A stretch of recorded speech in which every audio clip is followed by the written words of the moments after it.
from the smart, wise, educated, and fit to serve in the royal palace.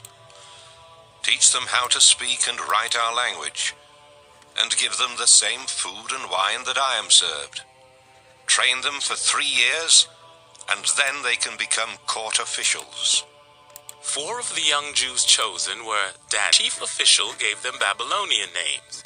Daniel became Belteshazzar, Hananiah became Shadrach, Mishael became Meshach, and Azariah became Abednego.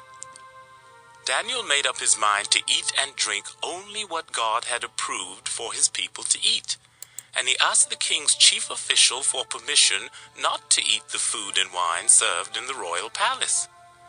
God had made the official friendly and kind to Daniel, but the man still told him, "The king has decided what you must eat and drink, and I'm afraid he will kill me if you eat something else and end up looking worse than the other young men."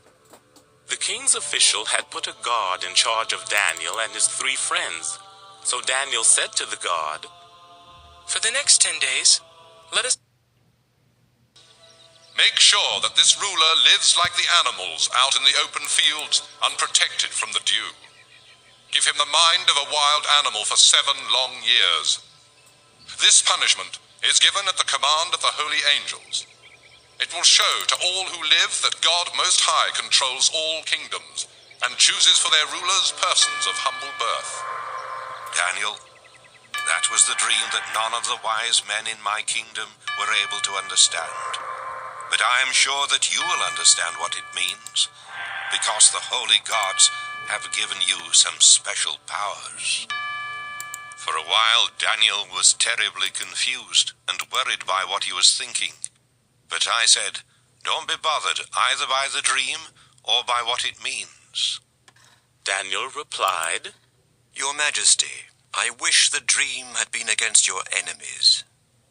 You saw a tree that grew so big and strong that it reached up to heaven and could be seen from anywhere on earth. Its leaves were beautiful, and it produced enough fruit for all living creatures. Animals lived in its shade, and birds nested in its branches. Your Majesty, that tree is you. Your glorious reputation has reached heaven, and your kingdom covers the earth. Then you saw a holy angel come down from heaven and say, 'Chop down the tree and destroy it, but leave its stump and roots in the ground, fastened there by a chain of iron and bronze. Let it stay for 7 years out in the field with the wild animals, unprotected from the dew.'" Your Majesty, God Most High has sent you this message, and it means that you will be forced to live with the wild animals, far away from humans. You will eat grass. Protected from the dew. Give him the mind. That was the dream that none of the wise men in my kingdom were able to understand. But I am sure that you will understand what it means, because the holy gods have given you some special powers. For a while, Daniel was terribly confused by the dream or by what it means.